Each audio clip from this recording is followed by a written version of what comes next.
This is a long process. So for me, it's been, and I get emotional sometimes about this. You gotta raise your hand, and it's okay that they chose you because you're Latino. That doesn't mean anything. It's an opportunity. So open the door and take it. That was Juan Gonzalez, president of KeyBank Central Indiana Market, talking about how he reflects and influences his values of diverse authenticity to help elevate Indiana's business community. And this is IBJ's The Freedom Forum with Angela B. Freeman. So Juan, thank you so much for joining us on this 26th episode of the Freedom Forum, and congratulations to all your recent accolades. I saw that you're listed as one of the 250 most influential people in Indiana. You've recently been named the moderator of the Stanley K. Lacey Executive Leadership Class, which is phenomenal. So congrats on all of your recent successes. And before we get started, will you please tell our listeners a bit about you, your educational and professional background, and any other factors that have led to you becoming the president of KeyBank in Central Indiana? Congratulations to you, actually, on the great success of this podcast. Thank you. We see it all over online. We hear it. You're getting a lot of awards for it. So it's an honor to be here. So thank you for having me. Let me tell you a little bit about me. And by the way, thank you for saying that the 250 more influential. That's a great honor, all of that. But it is because the hard work that so many people are doing in this community. And I'm part of that. So I'm very, very proud to say that. I'm originally from Colombia. I've been in Indianapolis for 24 years now. So technically, I'm a Hoosier, I guess. Yeah. Went to school in Colombia for undergrad and came here to do my master's, my MBA. Ended up going to Butler University, an MBA in finance. And as life goes, I was supposed to go back home, do my thing in Colombia, all of that. Well, Colombia was going through a little turmoil at that time. So I stayed a little longer here, did an internship at a financial institution here locally, Bank One, now JP Morgan. Mm-hmm. Then graduated and then got hired by National City Bank, now PNC. So my banking career has been going on for a while. But then I got to National City because a classmate of mine from South Africa, which is kind of hard to make the connection, a South African and a Colombian at Butler University in the 1998 era. We connected, became friends. He still lives here. He was hired by them. So he was the first international student that they did the working visa for at that time. So like, hey man, come over and we need somebody with your training, your education. So I joined them. And I did that for a couple of years, wanted to travel the country. There was an insurance company that wanted somebody like me to do financial analysis and auditing. And those days, this is pre 9/11. So it was like 40% travel. Right. It was fun to go all over the country. Then 9/11 happened. Things changed. Yeah. It became 90% travel, but then traveling, became more difficult, all of that. Got married. Then, my wife used to travel international. Then we have Maggie. Then, things start getting a little more like, hey, we need more time at home. Right. And she's like, we have Thomas and, somebody had to stay home more. So I ended up staying here, taking a job back in banking. Somebody I knew from National City Bank was a Fifth Third Bank at the time. We talk, the old days, you have a meeting. That afternoon, somebody's making you an offer. Boom, right. Back to banking. Was a Fifth Third for about 7 years, multiple jobs. And then KeyBank came looking for somebody like me 14 years ago. So it's been 14 years now at Key. Great opportunity, great company, doing some good work out there in the community. And you are absolutely doing some great work in the community. I see you out in the community so much. We'll talk about that in a bit. But, you mentioned you've been at KeyBank for 14 years, but I think you've been in your current role about 6 or so years. So during that time, what do you believe is one of the greatest lessons you've learned about yourself as a leader of people? And then what has been one of your greatest accomplishments as a people leader? No, yeah, certainly. So I will say there's 3 things for sure, Angela. One, I have learned to be a better communicator. And I'm not saying just talking, but listening. There's a big difference between the two. Sure. We grow up thinking that we know all the answers. And somehow, people in my role, supposedly because of the title, what we say is what matters. Well, we make a lot of mistakes too. We're humans. So when you listen to people and their concerns and ideas and solutions, you become a better leader and a better person. So that teamwork atmosphere has been big for me to learn and become better at it. You're only as good as your team are. We talk about that Good to Great book that is kind of like the Bible of leadership. It's so true. Mm-hmm. If your team is great, you're going to be great. So I learned that early on and then continue to work on that effort to make sure I become a better communicator. Number two, diversity is not just a race thing, gender, disabilities, diversity of thought, religion. I mean, you age. And when you have a diverse team, the ideas that are flowing are so much better and stronger. And that has allowed us to be more successful. So it's been interesting to tie the two together and see the performance of the team. And it's not just because it's a diverse team. I mean, you got to work on it. You got to be out there. But I can see the difference between a team like mine versus other teams where diversity of different types is included. So that's been number two. And lastly, the community work. I mean, this company allows me to be out and about.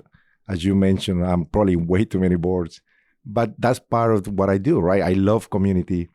The company loves community. So the two go hand in hand. So it's been a perfect marriage, if you will, of working together. So you mentioned that you're originally from Colombia, but you moved here to go to school, and then you stayed many years ago, seeking additional opportunities like so many of us for education. Can you describe some of the challenges and maybe even some culture shock that you experienced when making Indiana your home? And what can schools and organizations or employers do to help their diverse associates and employees, particularly those who are not from Indiana, nevertheless not from the United States, to feel a sense of inclusion when trying to relocate to the Hoosier state? Yeah, no, for sure. So let me say this thing. So the United States as a country, for all of us, is kind of like that pinnacle of a place that you want to be at, right? The opportunities, the freedoms. Like we like to say in Colombia, nothing happens in the United States, that kind of atmosphere. So it's always a dream for many of us to visit. But I never thought I was going to live in the United States, as you mentioned earlier. So we always wanted to come visit. We did that as kids. We came to Disney World, all those fun trips, went back. We knew about the United States, of course. But moving here is a different situation. So when I came to do my schooling, my MBA, the goal was to head back to Colombia and, have a degree from an American university was a big thing for a Colombian employee. So that was it, right? Well, as life goes, you learn a little bit about the Hoosier culture and the culture especially in Indiana and the Midwest. We hear a lot about how nice people are, and people are actually really nice compared to other cities where, life is busier and faster and maybe they don't have time to talk to you. But since I arrived here, everyone has been so willing, and I know I'm very fortunate in many ways, but I never had any issue with anyone saying, hey, you have an accent, go back. Hey, you don't look like us, go back. Now, Indianapolis is different than outside of Indianapolis. I get that. But that to me was a great experience that I felt kind of like part of something, even though I wasn't born here. I didn't have a last name that was an American last name. If you think about it, maybe now, of course, Gonzalez is more popular now, but that's because immigration has changed things. But when I got here, going to school with my accent, my English, it was kind of like funny, you will do these presentations and hopefully they understood what you say, but, so learning to not be afraid of saying things was a big deal for me. Boulder did a really good job of making sure that we were welcome, that we have access to all the resources that we needed, that if we were missing whatever it was, they could help us get there. So this is pre 9/11. So like, for example, getting a social security number, you needed to do it to buy a car. So back then they will say, hey, they will tell you where to go and get it. So little things like that, how to open a bank account. So you could have the money for different things. If you wanted to apply for a credit card, somebody will help you with that. How to move at the time, I forgot what it's, Indigo was called something else, but the bus system, to move. So they were always very welcoming. I think schools in general do a lot of that today. Maybe they've been doing it forever. But I think it's gotten like a bigger momentum because there's so many international students now in the system, not just here, but all over the country. I know Indiana, IU, and Purdue do a really good job recruiting people from countries like Colombia because the international students, the tuition, all that stuff. So it's been great, a great experience so far. Yeah, that's really fascinating. I always say that, of course, I'm not from outside of the U.S., but I'm certainly not from Indiana. And I really believe that one of the greatest benefits of this city and the state is that they are so welcoming, that you can truly be from somewhere else with no connections to Indianapolis and be able to integrate. And you are not just integrate into the community, but truly become a facet of the community and a community leader. You and I have both been afforded the opportunities and the blessings to be able to do that. Now, of course, that's over the course of 20 years for both of us, right? But there are some cities that just don't allow that to happen, no matter how long you've been there. So I'm glad to see that you are another example of someone who is not from here, but has been able to integrate and truly not just survive, but thrive in this community. What's interesting about that too, Angela, is that because this society has changed demographically so much. Yeah. The United States and Indianapolis, of course, I think the interest became bigger in the local community to learn more about people like me. Mm-hmm. People coming to this town and, hey, what do you guys do? And why are you coming here? And what do you guys like to do? And, and then you start seeing these migration flows of Latinos and, of course, now Burmese, and the Asian community is growing also very fast. But you used to go to the West Side, and there is all these restaurants opening up everywhere that were not here when I arrived. Right. Don Pablo's used to be the best Mexican restaurant in town when I got here in 1998. Yeah. Which, you might remember that name or not, but that was like a chain, and it was like a Tex-Mex kind of restaurant. Yeah. Then drive around now, the amount of supermarkets that are there. Absolutely. The ethnic restaurants. I mean, so it's been a building up kind of society that has allowed us to be here. Well, that's a good point, that the community has grown as well, right? So it has grown to become more welcoming of diverse folks generally. And we talk about that a lot with regard to, it's not just enough to recruit people here. They have to find themselves in an environment where they actually want to stay, right? And place some roots. So it's great to hear your perception of how this community has evolved and changed to be more welcoming to diverse folks. So you mentioned you're from Colombia, you are a Latinx business leader, and I've had an opportunity to speak with quite a few Latinx and Hispanic leaders about diversity, equity, and inclusion, which you already mentioned is not just about race or ethnicity. It encompasses many, many things. But what do you believe are some issues that are specifically faced by Hispanic or Latinx business leaders in our community? And what can some of our corporate or city leaders do to address those and, again, make this city and state more welcoming to diverse folks? No, that's certainly a challenge, and it'll be a challenge for probably many years to come. I do think there are three things that are significant. One, the perception that for some reason all Latinos are only able to do some type of jobs. I mean, that's not true. So how do we teach people and educate people that there is other opportunities out there that Latinos can do and are doing actually today? I mean, corporate America is starting to change demographically too, and that's taking some time. But I mean, I'm from Colombia, so you hear all the jokes about, boy, you're from Colombia, then you might be tied to the drug cartels and blah, blah, blah. So that perception becomes reality. So the more that we can teach our kids and our corporate leaders and our co-workers that Latinos are multiple countries within Latin America, and every country is also different. Just, we all speak Spanish, but that doesn't mean that everyone is the same. All right. So that's been a long effort that we're trying to teach out there. There is more of us doing some other types of jobs. Let's forget about perception. Number two, corporate America is an interesting case study, right? I mean, there's so many things that we have done great in corporate America, but for some reason, this integration of DE&I has been such a hard thing to work through or to talk to about.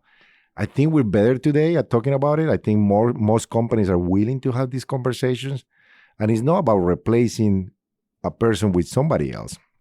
This is about adding, like we grow as a company, we add more talent when we open up to other people of, regardless of what that color of their skin is, Right. or their things, the thoughts. But I do think we're starting to see the results. We're a capitalistic society. So when you start seeing the numbers and you start seeing the purchasing power of, for example, females, the purchasing power of Black Americans, of Latinx Americans. I mean, like those are real numbers. So I think that calls the attention to corporate America to say, well, we got to figure out. Yeah. If we don't, we're going to miss the boat. And that has helped us, people like you and I, to be taken into account more seriously and to listen to some of our thinking. So you can bring also some people that you might know that have different thoughts. And so I think overall is moving the needle, not as fast as we would like. I mean, let's be real. Industries like mine are still very male wide, driven, which is fine. I mean, it takes time to make progress, but I can tell you internally, we are working really hard to move those numbers. Our board has asked for that. Our executive team is working on that. So that's cool to see that is becoming a real part of what we do every day. Yeah. And then finally, I think the schooling, so when you look at our school systems, nowadays the graduation rates, of course, for African Americans and Latinos is not great. So we got to work on that. But I think you're starting to see that mix of population now changing the school systems. So I'm very hopeful that the future is bright, but we got to make sure that those kids go to college. Yeah. Whatever career they want to do, but we need them to make that leap, if you call it a leap, so they graduate from college. They can work for companies like you and I do, and then be the next level of executive, You've talked generally about Latinx and Hispanic leaders and what you faced in corporate America and here in Indiana.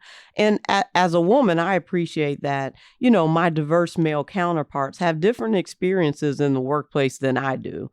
And in fact, I've spoken with many diverse men on this show and just generally about the challenges that they encounter. And just recently, that included Anthony Prather, who was my previous guest on the last episode and is vice president and general counsel of Indiana University. And he was very transparent about some of the challenges that he has faced as a Black man in Indiana business in multiple capacities.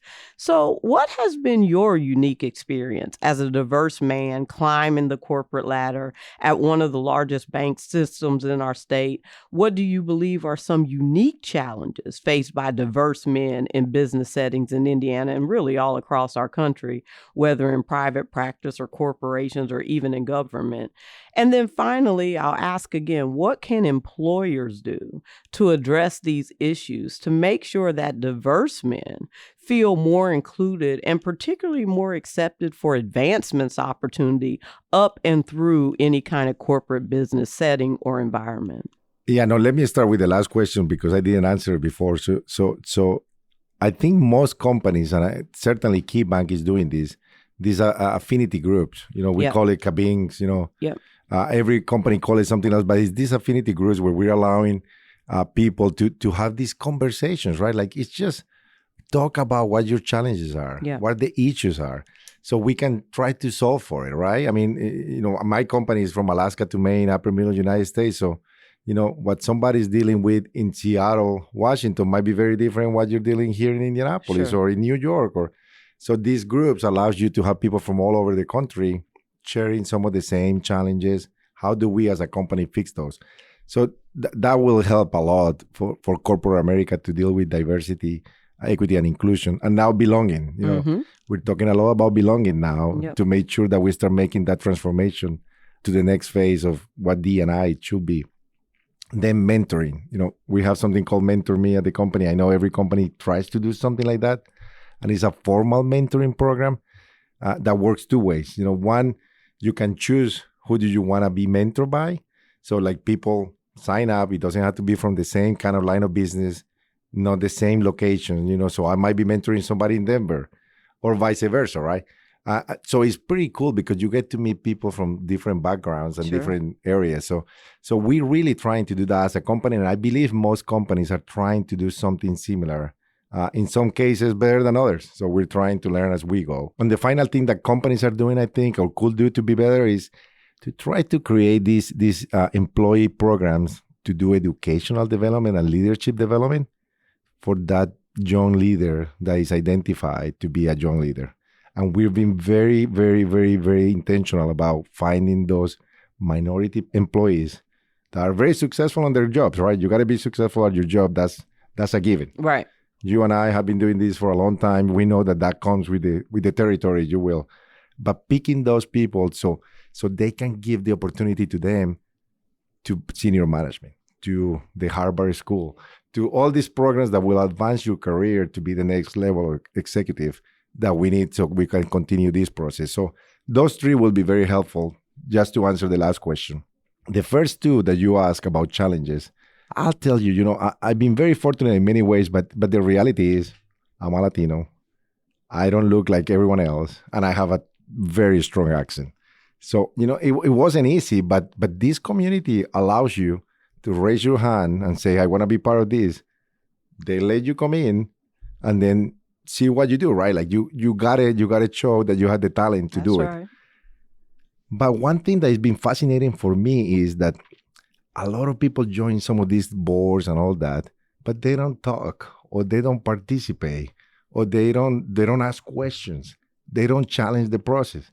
So it's like, why are you joining this if you don't have any thoughts? And if you don't become part of that participation, then you just check on the box. And so I tell people all the time, join it, but make sure that you have ideas.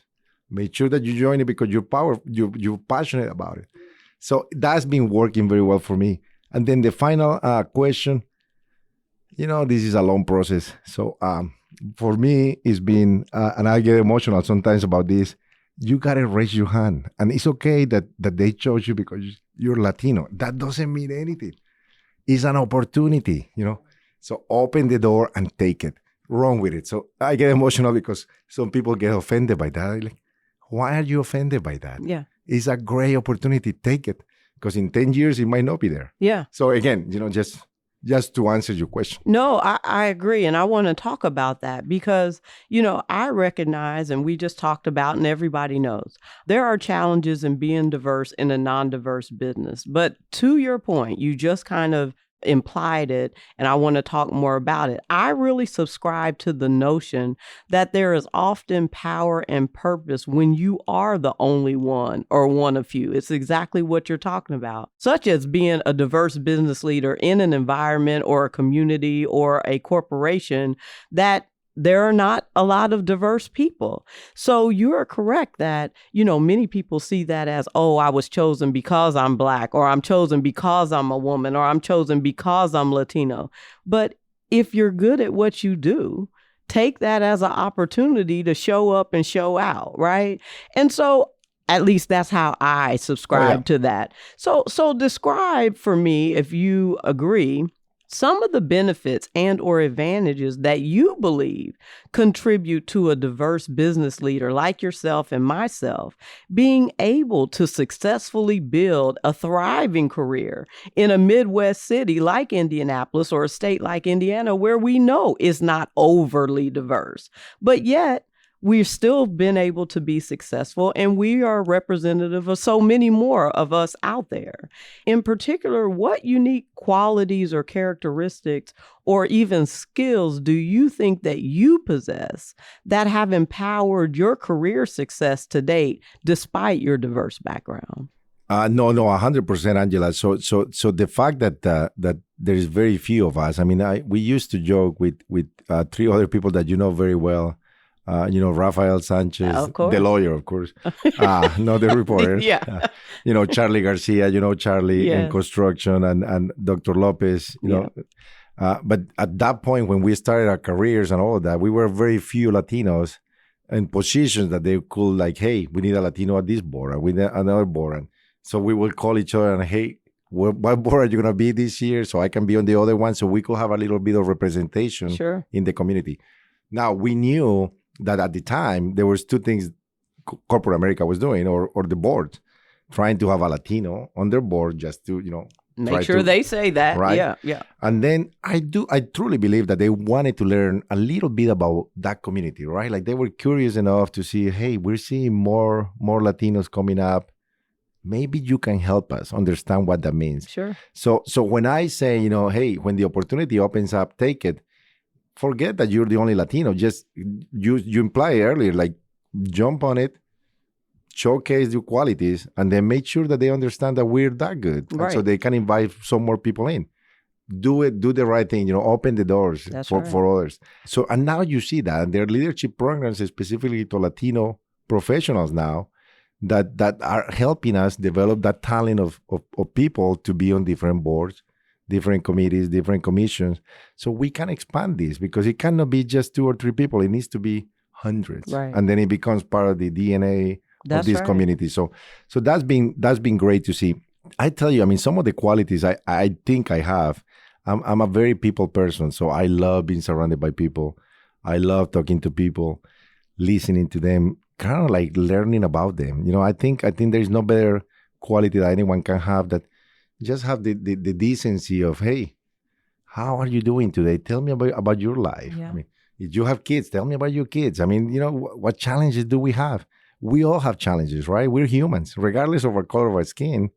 We are human beings. And I Right. believe in the bottom of my heart that everyone, if you have a kid, you want the best for your kid. And we all work to do that. And, hopefully you take a trip and you take a vacation and you get to see other parts of the country or the world. But I think everyone wants to do the best so the next generation does better. So that's super cool. I feel like, I have that kind of quality. And I tell you, I love to talk about my culture. And I think most people these days like to hear about it. Of course, in a way, no, that is overwhelming.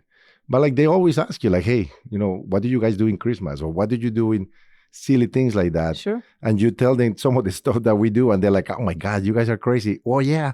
But that's how we celebrate it. Yeah. And people appreciate understanding some of that because it gives you a different view of what, different humans do in different parts of the world. Exactly. And make us all better. So I think that's a cool thing. And, for good or for bad, I'm a community person. And I say that because that means that you sacrifice a lot of time to be out and about. Mm-hmm. Now, my family understands that. Many times they join me when it's possible, but multiple times they cannot come, right? Right. Corporate events or any community event. So I was raised to do that. My parents were very community driven. So since we were kids, we were doing that. And we were fortunate growing up, so we were able to do some of those things at an early age. So that's ingrained on me. Yeah. I do it all the time, but it's a sacrifice that some people don't realize. If you want to do it, it's going to take time away from other things. And you either like it or not, but you got to make that choice.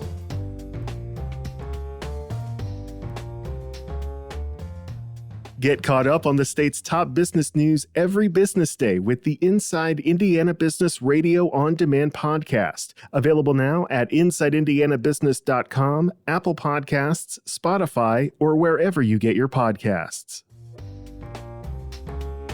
We're back with Juan Gonzalez, president of KeyBank Central Indiana Market, on this 26th episode of the Freedom Forum with Angela B. Freeman. One thing you mentioned is I really enjoy people. I enjoy being in the community. I enjoy talking about my culture and I enjoy learning about other people's culture.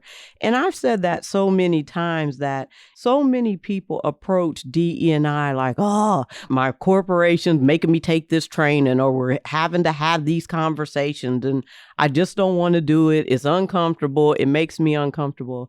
But you talked about the skill, the quality, the characteristic of having curiosity about other people. And I think I share that with you. It's why, outside of being a diverse person myself, it's part of what makes DE&I so much of a fabric of my being, because I genuinely enjoy learning about other people and their traditions and their backgrounds and their experiences, because I appreciate I'm only going to have my experiences, but I really enjoy. So I think it is, and you seem to have the same perspective. It's how you view diversity and equity and inclusion and belonging. And I think it's that belonging piece, getting better familiar with your colleagues and your environment, your community, so that we all feel like we belong and we can all contribute to the greater good, whatever that is. I think if people shift their perspective on how they approach E&I, oftentimes that in and of itself is a win. Because, just approaching it as, okay, rather than, oh, I'm going to this conference, or, oh, I got to have a meeting with these people. Okay, let me see what I learned tonight, or who I get to know better tonight that I would have otherwise not had the opportunity to get to know. And for me, that is where DE&I really shows value in my life, is when I have an experience and I realize, my goodness, I would have never been exposed to that had I not talked to this person, or had I not reached out to that person, or had they not reached out to me and invited me to some random event that I didn't even know existed. And I'm like, yeah, I'll try that. I've never even heard of it. I think if people kind of shift their perspective and have a more curious approach rather than somebody's making me do this, that in and of itself would change how willing a lot of us are to, have some uncomfortable experiences, but ones that ultimately you realize were very valuable and really enriching for your life. You have any thoughts about that? Oh yeah, no, 100%. I mean, as you say, there is nothing better than going to any kind of event or things that you're like, oh my God, I don't know what to expect out of this, and coming out of that like enriched. Yeah. And it's not because the food was great. No, it's just because what you learn culturally about that group is so refreshing. So I love going to all of those, of course, selfishly, because I love to learn about different cultures, but too, because, these are our new neighbors. Sure. Our new community. So we need to get to know each other better. But I tell you something, you touch on that belonging piece. Mm-hmm. And I thought it's becoming bigger and bigger now on corporate America. But we gotta be able to have these conversations without feeling offended, without having to go to the corner and say, I don't want to talk about this because, I'm gonna be in trouble. I mean, we should have those safe spaces where we can talk about this. Yeah. We do it through our communication process internally. Talk about the LGBT community and some of the things that they're dealing with. It's not just because, you're African American or Latino. There is so many other things going on that somebody has to be able to come to talk about it. Otherwise, it will eat you inside, and that's never healthy either. But finally, I would say that I remember years ago when the Lafayette Square Mall used to be around, very active, and then they kind of went away. And then the International Village, I think is what they call it, became a bigger kind of presence. And Mary Clark, you might know Mary, she's worked very hard on that side of town to kind of bring people in. But going to some of those restaurants, and I forget how many languages they speak on that side of town, but it's more than 50 for sure. And just sitting there and eating some of the food and just watching people. Yeah. I don't know if you like watching people, but it's fascinating. It's fascinating. But you learn some things and how to eat different types of food and how to, maybe you use forks, maybe you don't, depending on what kind of food you're eating. So that I try to do that a lot because it's fascinating. And again, it enriches me. It makes me a better person. I think if we all will do that, if we all will, maybe not go to McDonald's today, but let's go try the Mexican restaurant. Yeah. Let's go try the Peruvian restaurant or whatever. I mean, you'll come back saying, oh my God, I didn't know that food was so good. I'm going to try again. I'm going to bring somebody else. Yeah. And then that multiplier effect gets bigger and bigger.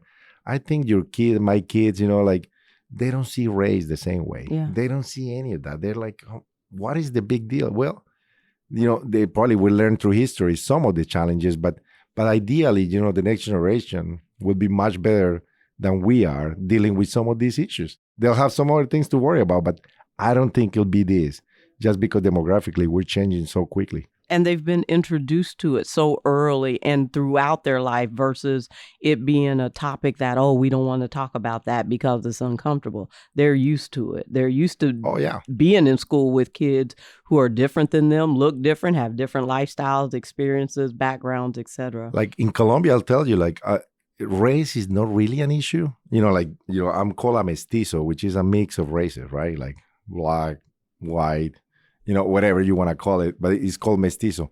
So for us, it was more socioeconomical. So, the rich, the medium, the poor, that kind of stuff. But it was never that because you were a minority race, you wouldn't have access to this. It was, do you have means or you don't have means? So that's a whole different societal problem So coming here and seeing some of those dynamics, it was a kind of like a wake up call because I never knew that was so ingrained in our society here. Right. And that's why one of my passions have been being out and about, talking about what we do and showing people that there's a lot of people like me doing many different things. That perception that we talked earlier. Let me ask you this one, because you clearly are very comfortable with yourself. And I appreciate that. That comes with age, as does wisdom, right? You just get a little more comfortable with yourself. But what do you think about, the challenge, the burden some may feel, or the opportunity to use your platform, whatever that may be, to educate people about your culture, your differences, your experiences? And I ask that because I have kind of the vantage point that I'm always willing to share my experiences. I'm very comfortable with who I am and what I've been through as a Black woman in America, in the Midwest, in Indiana. But I have plenty of colleagues who are absolutely adamant that that is not my job. It is not my role to educate, every white person about what it is to be diverse. I'm not taking that on. And I understand that perspective too, especially if you're dealing with people who really are not in a place where they really want to learn or they really want to care from an empathetic place versus, some more egregious or malicious vantage point. So what are your thoughts there around, how you take on the role of educating people, which it seems to me you're very comfortable with, but what are your thoughts there? No. I appreciate you say that because you and I are very similar on that. I love doing that. Like, to me, that's probably one of the biggest things I can do to help move the needle. I mean, it's not just hiring people and promoting people. I think just talking about this, what it is to be a Latino now. And I'll tell you this, and some people might like it or not, but I come with privilege. So I wasn't a Latino kid that came to America because that was the only way out, right? I came to do a master's degree and I was going to go back home and do my thing. So I have many opportunities. So I'm fortunate that way. I can understand the challenges and I can sympathize with that, but I will never tell you and will never tell anyone that I totally feel the reason why I came here was to have a better life. Like those kind of things that you hear a lot. And I try to make sure people understand where I'm coming from so I can tell them the story the right way. I don't want people to think, well, you cross the border and you stay. No, that wasn't my experience. But I get it. There's a lot of people that have done that for many reasons. And we got to respect that and support them. And they're here. And how do we make this society better with the new communities? But more important, education is such a critical component of everything we do, regardless of what level you're doing it, whatever is formal or informal. I think there is no better thing than sitting down with a person that disagrees with you, whatever disagreement it is, of course, as long as it's cordial, and having a cup of coffee or a beer or whatever you're doing. And let's talk about it. How can I help you understand what I'm feeling? And let me understand why you feel that way. Because many times over, the reasons that are there are either because, maybe their parents told them something that wasn't true, or that they thought it was true, but it wasn't. Sure. Or maybe, something happened at work. Maybe if it's a coworker, maybe I say something that I should have not say. Or maybe you heard something that wasn't true. Or, some people get mad because they think you get promoted because you're racial, you're a minority. So it's like, oh, that's why you got promoted. No, that's not true. I mean, Right. you're proving that you can do your work. Let me show you. So I'm a big proponent of having conversations all the time. I'm, as you say, very comfortable having that conversation, acknowledging that I've been very privileged. Yeah, I mean, there's nothing wrong with that as long as you can talk about it and realize it and tell people, hey, this is my experience. They can take it or not. Yeah. But at least you're doing a little bit of the part of educating the community. I appreciate that we talk so much about privilege and, I hear about people getting offended that they, you say they're privileged, but I appreciate that you acknowledge, just like I acknowledge, we have some privilege. Now, maybe not all the privilege, right? I certainly would never assert that I have the same privilege as a white man or, and I shouldn't even say that generally because there are plenty of white men who I have a whole lot of privilege over, right? But certainly the fact that you have an education, you have a higher education, right? You have an advanced degree. Those things absolutely lend to equate to privilege, no matter what your race or no matter what your ethnicity or background. But I do also believe and will assert, because I don't think there's any question about it, there just is a privilege in this country that comes with having skin that is not of color. I don't think there's any question about that. So, to be offended that someone asserts that, you have a privilege, I think we all have to acknowledge that we likely have a privilege. And certainly people like you and I who have a platform, who have a position, you have a team, you have people that report to you. I think that constitutes privilege. And so I want to ask you about how you just mentioned you're very comfortable with yourself. I am as well. How do you use that personal influence and your experiences that you've had personally to elevate DE&I practices at your company and in the community, and importantly, within your rank and file employees, right? Not just the executive leadership, but the worker bees, the people like myself who want to have a better experience and a better cultural experience at your company. And how do you personally navigate your own authenticity, which, again, you seem to be very comfortable with in the corporate workplace and leadership ranks in a way that also allows your peers and colleagues and employees to have the same freedom and feel valued in your organization?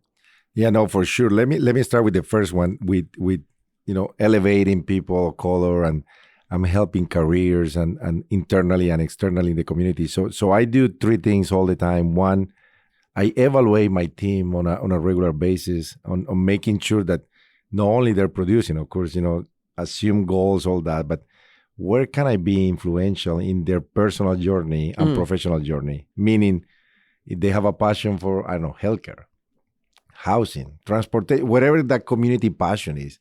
Maybe it's Girl Scouts, right? Whatever those, can I help them get an opportunity to be a board member or a community member in those organizations?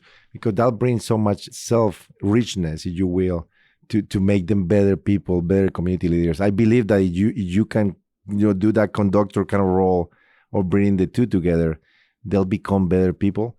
And I've seen it happening. So I try to make sure that people have the opportunity. We get asked all the time, can you join this board? Can you do this thing? And I'm always thinking, hey, we can place somebody from the company, but it won't be me. Can I bring a younger leader that we see as a potential career opportunity? This will be great for them. And most companies will say yes, or organizations. So I try to do that. Internally, though, I do have access to some things that other people do not have, or I have knowledge of things that we're doing as a company because of my position. So I'm trying all the time to do that self-evaluation internally with them. Hey, what does your career path look like in the next year, 2 years, 3 years? Do you want to manage people? Do you want to go in a different side of the company? Let me help you get there. And the question will be how? Well, you want to go, maybe Cleveland has a program that you want to be part of. Let me call the manager there and say, hey, I have this person. Do you mind having a conversation? That goes a long way. So that internal opening doors works the same way that externally. That has been very successful for me as a leader, and the results prove it. So I can talk on both sides of my mouth because I see the result. We always top performers. This is a smaller market for us, big performance. So they get opportunities that maybe other markets wouldn't get. I see that as a big job of part of my job, I guess I should say. The other thing is, you talked about it earlier, is how do you spend, and you didn't say how do you spend your time, but what do you do to make sure that that's part of your DNA internally? And I'll tell you, I visit the branches all the time. Talk to employees all the time.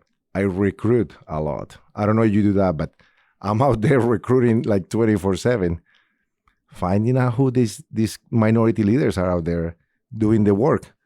Now, they're coming from somewhere else. Yes, I get it, but can we connect and have the same cultural connection that you can be successful at KeyBank, for example? So that became a recruiter. I don't know if you're doing that all the time, but it's funny how life has changed. As a leader, you got to find talent. Sometimes minority talent is hard to find. because they're not out there too much. You got to go knock on the doors and find them. So that's part of my job too. That's how I've been growing the team and the market here. So let's talk about that, because, that's been one of the assertions from non-diverse folks about finding minority talent for years, is that, hey, we can't find them. They're hard to find. You can't get there. I don't know who to ask. And, that there's been pushback on that, which is, well, you're not looking at the right places, or you're looking at the places where you always recruit your standard talent, but that's not necessarily where you're going to find diverse talent. So when you say it's hard to find them, sometimes you got to go knock on doors. What does that mean? Where are you knocking on doors to find diverse talent in ways that other Indianapolis business owners or business leaders may not be? No, that's 100% true.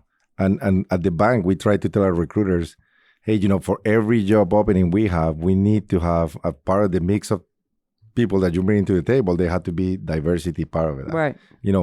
Women, race, whatever, but they had to be part of that equation. So we try to force it, quote unquote, that way. But what I do is very simple, and you're going to laugh.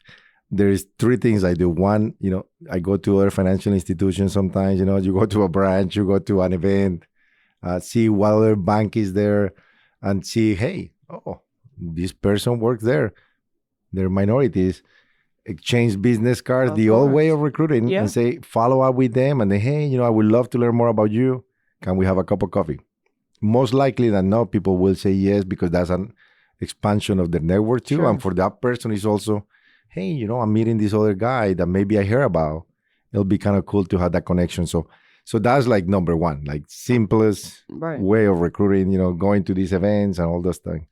Number two, I do use LinkedIn a lot. I don't know if you use it, but I have the, the one that you pay for monthly, that is kind of like what the recruiters use. Yeah. That gives you more access to information.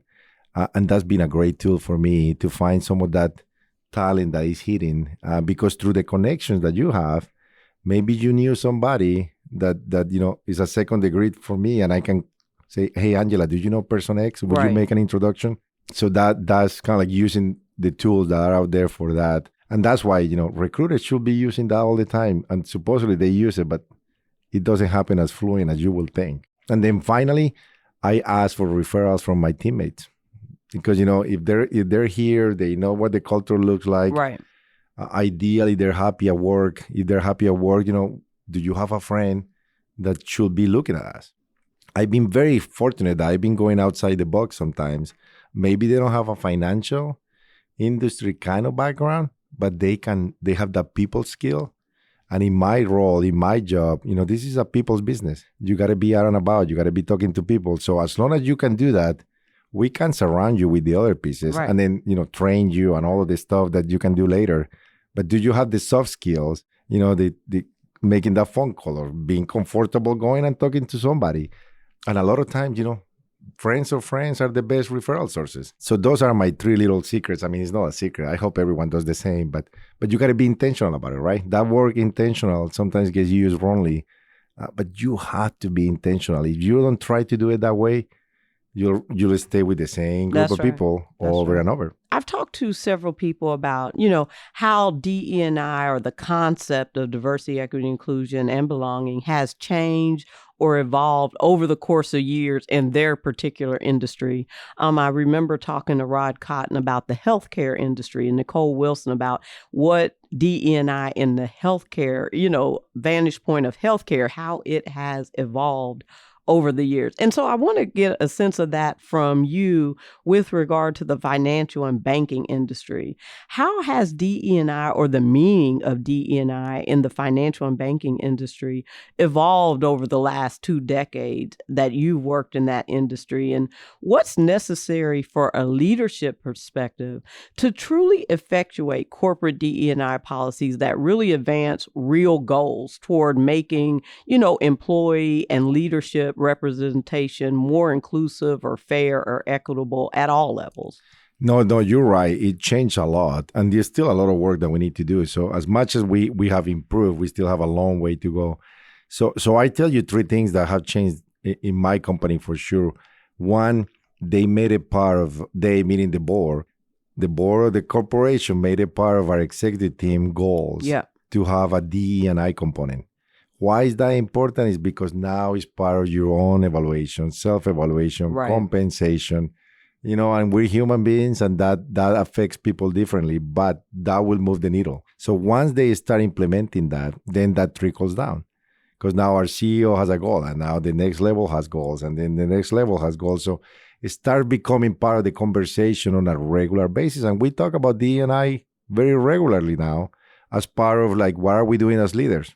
Are you accomplishing your goals? Now, you also got to be intentional about, place like Maine is not going to have many minorities, right? It's going to be 90+% Caucasian or white. And so you got to be also mindful of that. Otherwise, you're not being fair or equitable. Right. But I think that was one of the big changes in corporate America, that the boards start realizing that if they don't make that part of people's evaluations, then behavior wasn't going to change too much. Yeah.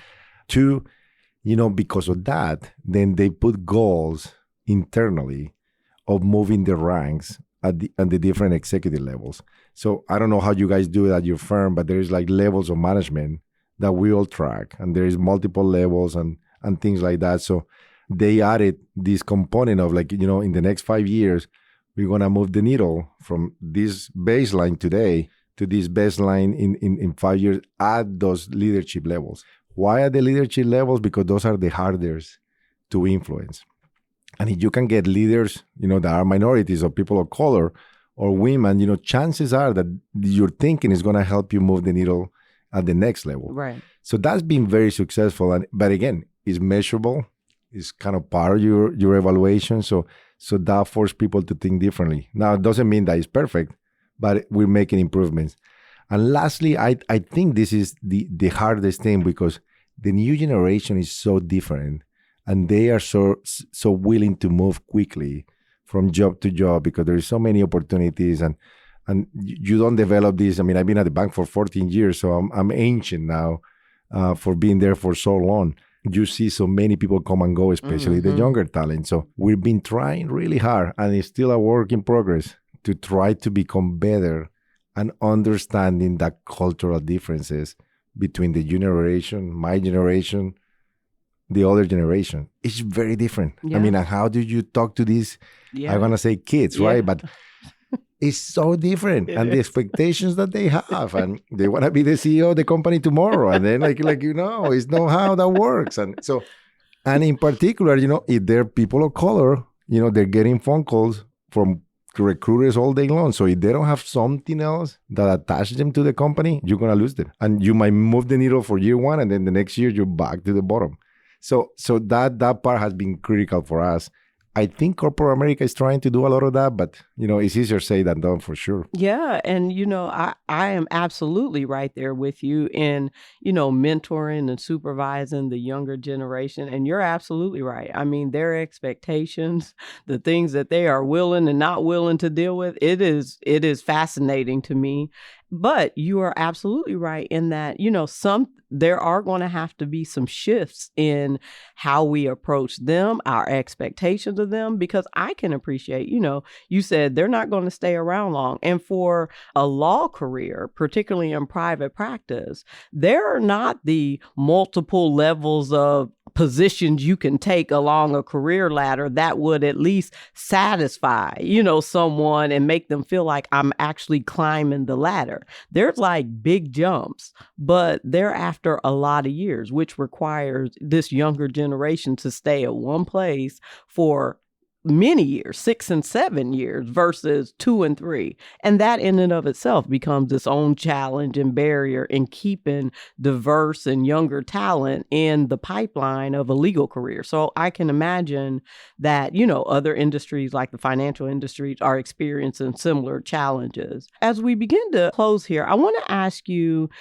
going back to speaking to the corporate leaders in this city and state about, you had mentioned mentoring mentoring and sponsoring earlier, but I want to touch on that. What advice would you offer corporate leaders, particularly regarding mentoring and sponsoring diverse talent in order to elevate to their executive leadership ranks? And how critical is such diverse representation at the executive and senior leadership levels for the community as well as the internal community to really buy into any corporate D&I initiatives that a corporation may be asserting? No, 100% sure on this. If you don't talk to your employees as a leader about D&I, you're going to lose them faster than you think.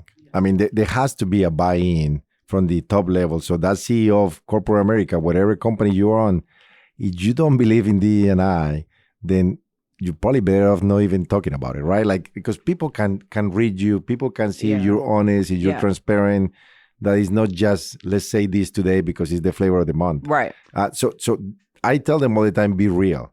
And if you're not comfortable, then, find a way to get comfortable. Reach out to people like me, people like you. Let's go have a cup of coffee. There is nothing wrong to ask questions about, hey, I'm struggling with this. You and I are on this board. Do you mind helping me? Ask the questions. We'll be more than happy to tell you. Probably we'll tell you too much and you might not like all the stuff you're going to hear. But at least you're trying to educate yourself on some of the things that you might gonna hear, because people are gonna tell you things, right? Absolutely. But I tell you, the other thing I say to them is like, you know what? If you have people in your management team that don't look anything like you, make sure you pay attention to that person, right? I mean, it's just, they know stuff that nobody else knows. If you have that person in your team that actually challenge you, that actually says stuff, talk to them, pay attention, because there is a reason why they're saying what they're saying. Everyone that says yes, yes, yes, they're not helping you. And that's what happens a lot in corporate America. You have a lot of yes people, right? Because they're afraid of challenging. Well, if you're not helping your top, then you're never going to change. So I do tell them that all the time. And then the other thing I say, is like, do these groups, affinity groups, but more important, bring people from the outside to talk to these groups. Because what you'll find out is, like, if you put the manager of whatever division to lead some of those, if the conversation is all about work, then the conversation is not fluid enough, right? Nothing is really going to change. They're going to tell you stuff that you think they want to hear. Now, when you bring somebody like you or somebody external, an expert on D&I, whatever, to talk about stuff, I think you start opening the door for like that personal connection that otherwise you won't have. And you have to have the personal connection. If you are not able to talk about your feelings, then what's the point, right? Work is work. But if you're happy at home, you're going to be happy at work, vice versa. So I think those three things work together. And then, Angela, finally, I think, I say earlier when I was getting a little emotional, like, people have to be okay with who they are. I mean, it's okay to be a minority. It's okay to have an accent. It's okay to be a people of color. There is nothing wrong with that. Embrace it. It's actually a great quality. There is nothing wrong with that. And I think generationally, we're seeing some of that. But there are also some minorities out there that they don't want to be called a minority at all. And you're like, what's the problem with that? But it's that self-identification kind of challenge. So I hope people become more willing to say, I'm okay, I'm who I am. Regardless of what you believe on, just say it. And then we'll become better that way. Yeah. I think that's so true and it's so powerful. I get comments all the time on, Angela, you seem so confident, or but I know who I am and I have no problem with that. I've known who I am since I was a child. My parents made clear to me that, look, you may look different or you may sound a little different because I'm from the country. I may not have a Colombian accent, but many people will assert that I certainly have an accent. But I'm comfortable with that. And I think one of the benefits for me in my career has been I've been comfortable with me for a very long time when other folks were not comfortable with me. And I think that in and of itself eases your path, particularly in corporate America. I think when diverse people really experience the greatest challenges in corporate America and trying to navigate, corporate America, particularly in the Midwest, where it's not an overly diverse environment that they're experiencing, is when they also are challenged with who they are or how they fit or what makes sense for them. And I think when you get clear on that, a whole lot of things become more clear with regard to what you're going to accept, what things in a meeting you may address or not address, small comments from your colleagues that I just read something talking about microaggressions that maybe, otherwise you wouldn't even assert or approach that, well, maybe we should talk about this, right? Maybe I should explain to you why that is inappropriate or not the right way to phrase that or has a biased slant on it or whatever the case may be. So with that, I'm going to end here with asking you 2 or 3 tools or tips or resources that you would offer the younger, diverse generation. We've talked quite a bit about the leaders, but I want you to leave some words of wisdom for the diverse talent who's looking to elevate, advance in a corporation or business here in Indiana, who doesn't want to move all around the world to place roots, but has found a very embracing community here and just wants to know that they can thrive here. What would you offer to them? Yeah, no, for sure. So once again, thank you for having me today. I mean, it's been a great course. honor to have this conversation and open up a little bit about my experience. I go back to 3 things, and I always say 3 things because I like to keep it simple. I mean, you make it too complicated, you never accomplish anything. Right. One, I mentioned it before, I always tell them, be comfortable with who you are. It doesn't matter where you come from, if you're poor, rich, whatever, right? Be comfortable. So as long as you say earlier, if you know who you are, things are going to be much better for you, regardless of what you decide to do. Number 2, there is this challenge with the younger generation that they don't like to ask for help. And I always tell them, ask for help. And you know what? If you send me an email like that and don't respond, then send me another email. This notion that you had to be calling them back 24 hours later, I mean, people are busy. So sometimes you got to do 2, 3, 4 times. I'm pretty sure that where you are today, you probably call somebody and sometimes it will take 2 or 3 times to get a hold of them. So that still happens no matter what. So I tell them that. And then the last one, I do try to share with them my experience, but more important, make sure that they educate themselves on like where people are coming from, what doesn't mean. I mean, there's so much stuff about that in the internet now that is so easy to get.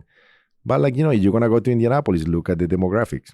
So is it 52% Caucasian now or white, 48% minorities, right? What is that 48% looks like? 27% African-American, 13% Latino, 5% Asian. Oh, that's interesting. Where are they coming from? The Latinos, blah, blah. I mean, like, get a little sense of what that community that you're going to be at looks like. Because that'll help you 2 ways. You personally, to make sure, whatever you're going to live, whatever you're going to do, you can adjust to that depending on what your comfort level is. But 2, in this business community that we live on, that's also your target demographics for business.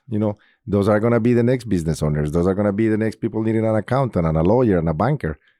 Get to know them because, if you don't do that, then somebody else is going to come in and then success breeds success. And we work for a for-profit company, so we got to be able to be successful.